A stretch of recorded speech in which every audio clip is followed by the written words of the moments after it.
सुमंत खाली रथ लेकर अयोध्या पहुंचे। लोग दौड़ दौड़ कर पूछते, मंत्री व राम कहाँ है? राम लक्ष्मण और सीता को कहाँ छोड़ आए?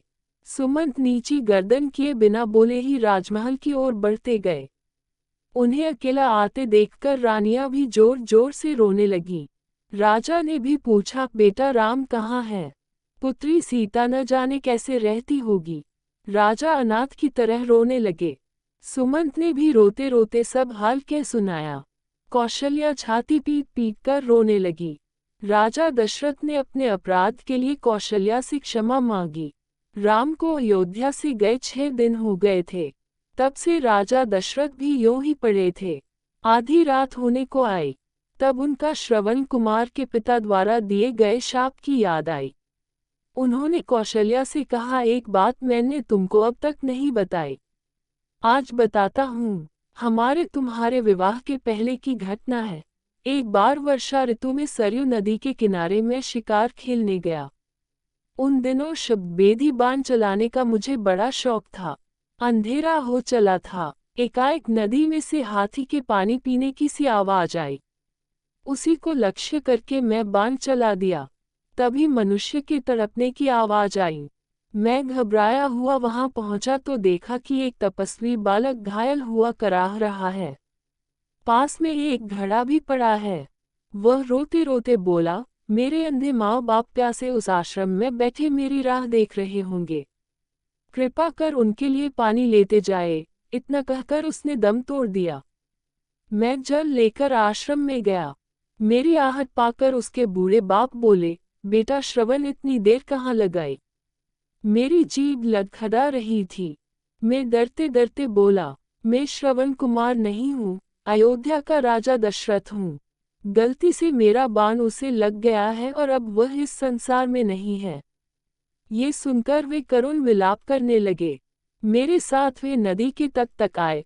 उन्होंने पुत्र को जलांजलि दी और मुझे शाप दिया, हे राजन, पुत्र के वियोग में जैसे आज हम मर रहे हैं, वैसे ही तड़प तड़प कर तुम भी मरोगे। और उन दोनों ने उसी समय प्राण त्याग दिए।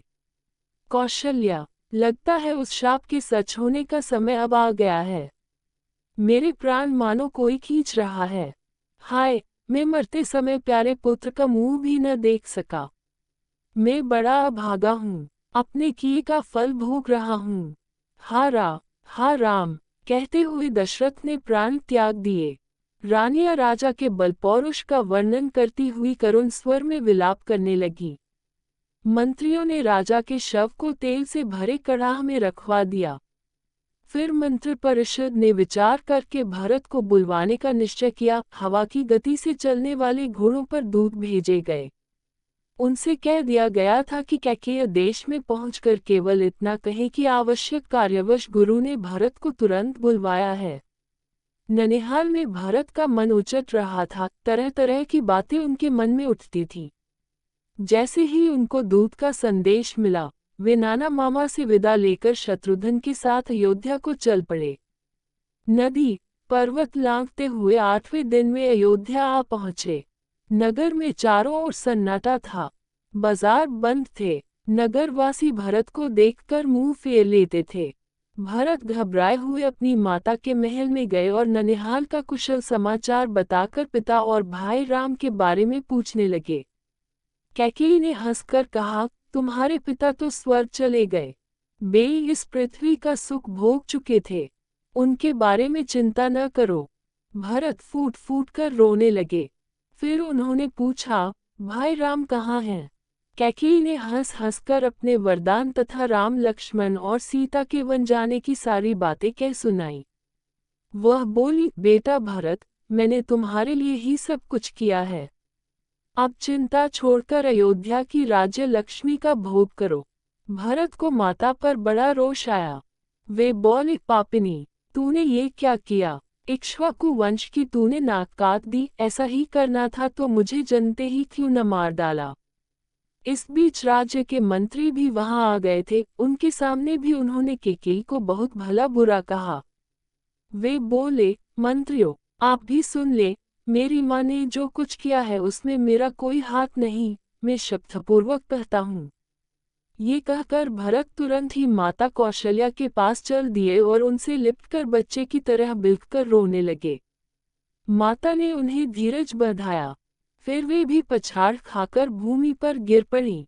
भरत ने माता को भी तरह तरह से सांत्वना दी। रात भर भरत पिता और भाई राम की याद करके रोते रहे। उन्होंने माता के सामने सैकड़ों तरह की सौगंध खाई और कहा कि जो पाप कर्म कैकेयी ने किया है उसका मुझे पता भी नहीं। जिसकी सम्मति से यह हुआ हो, उसकी बुरी गति हो। सवेरा होने पर राजा दशरथ का चंदन की चिता पर दाह संस्कार किया गया। भरत ने सब अंतिम संस्कार गुरु के बताए अनुसार विधिवत किया। अगले दिन मंत्रियों और नगरवासियों को बुलाकर भरत ने कहा, अयोध्या का राज्य सबसे बड़े भाई राम का है। हम आप सभी उन्हीं के हैं। राम को लौटा लाने के लिए मैं कल ही चित्रकूट जाऊंगा। आप भी चलें, माताएं भी चलेंगी, प्रजा भी चलेगी और साथ में चतुरंशिनी सेना भी रहेगी। गुरु वशिष्ठ जी से भी मैं चलने के लिए प्रार्थना करूंगा।